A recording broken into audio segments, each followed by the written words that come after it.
नमस्कार साथियों, मैं Sonu Sharma, inspirational speaker, leadership consultant and corporate. बात कर रहा हूं त्याग की, बात कर रहा हूं बलिदान की, बात कर रहा हूं सैक्रिफाइस की। बड़ा मन है आपसे चर्चा करूं उस ग्रंथ का जिसने पूरी दुनिया को एक संदेश दिया है, रामायण। हर किरदार में कुछ ना कुछ सीखने को है। हम सब ने हर किरदार से कुछ ना कुछ सीखा। भगवान राम, भरत, लक्ष्मण, शत्रुघ्न, हर किरदार कुछ ना कुछ संदेश देता है। और आज ऐसे ही एक और किरदार के साथ आपसे मुखातिब मैं बात कर रहा हूं भगवान लक्ष्मण की अर्धांगिनी उर्मिला जी के बारे में। जी हां, भगवान राम को 14 बरस का वनवास हुआ तो उनकी पत्नी मां सीता जी ने भी सहर्ष वनवास स्वीकार कर लिया, हंसते हंसते। परंतु बचपन से ही बड़े भाई की सेवा में रहने वाले लक्ष्मण जी कैसे राम जी से दूर हो पाते। माता सुमित्रा से तो उन्होंने आज्ञा ली वन में जाने की, मां ने आज्ञा दी। परंतु जब पत्नी उर्मिला के कक्ष की ओर बढ़ रहे थे तो सोचा मां ने तो आज्ञा दे दी, परंतु उर्मिला को कैसे समझाऊंगा, क्या कहूंगा। यही सोच विचार करके लक्ष्मण जी ने जैसे ही अपने कक्ष में कदम रखा तो देखा कि उर्मिला जी आरती का थाल लेकर खड़ी और बोली, आप मेरी चिंता छोड़ प्रभु की सेवा में वन को जाओ, मैं आपको नहीं रोकूंगा। मेरे कारण आपकी सेवा में कोई बाधा, कोई विघ्न ना आए, इसलिए साथ जाने की जिद भी नहीं करूं। लक्ष्मण जी को कहने में संकोच हो रहा था, परंतु उनके कुछ कहने से पहले ही उर्मिला जी ने उन्हें संकोच से बाहर निकाल दिया। वास्तव में यही पत्नी का धर्म है। पति संकोच में पड़े उससे पहले ही पत्नी उसके मन की बात जानकर उस संकोच से बाहर कर दी। लक्ष्मण जी चले गए, परंतु 14 बरस तक उर्मिला जी ने एक तपस्विनी की भांति कठोर तप किया। वन में भैया भाभी की सेवा में लक्ष्मण जी कभी सोए नहीं, परंतु उर्मिला ने अपने महलों के द्वार कभी बंद नहीं।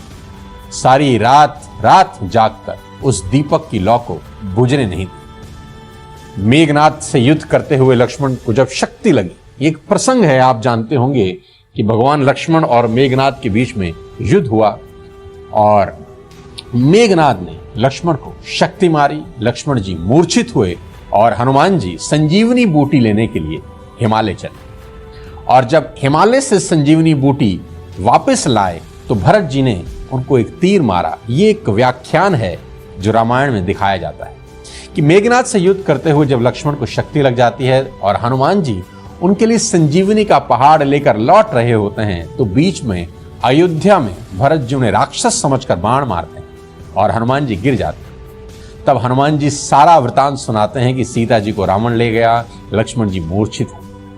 यह सुनते ही मां कौशल्या जी कहती हैं कि राम को कहना कि लक्ष्मण के बिना अयोध्या में पैर भी मत रख, राम वन में ही रहे। माता सुमित्रा कहती हैं कि राम से कहना कि कोई बात नहीं, अभी शत्रुघ्न है, मैं उसे भेज दूंगी। मेरे दोनों पुत्र राम सेवा के लिए ही तो जन्मे हैं। माताओं का प्रेम देखकर हनुमान जी की आंखों में अश्रुधारा बह गई। परंतु जब उन्होंने उर्मिला जी को देखा तो सोचने लगे कि यह एकदम शांत और प्रसन्न खड़ी है, क्या इन्हें अपने पति के प्राणों की कोई चिंता नहीं। हनुमान जी संकोच से पूछते हैं, देवी आपकी प्रसन्नता का कारण क्या है? आपके पति के प्राण संकट में, सूर्य उदित होते ही सूर्य कुल का दीपक बुझ जाए। उर्मिला जी का उत्तर सुनकर तीनों लोगों को कोई भी प्राणी उनकी वंदना किए बिना रह नहीं सकते। वे बोली, मेरा दीपक संकट में नहीं है हनुमान, वे बुझ ही नहीं सकते। और रही सूर्योदय की बात, तो आप चाहें तो कुछ दिन अयोध्या में विश्राम कर लीजिए, क्योंकि आपके वहां पहुंचे बिना सूर्य उदित हो ही नहीं सकता। आप ही ने कहा कि प्रभु श्री राम मेरे पति को अपनी गोद में लेकर बैठे।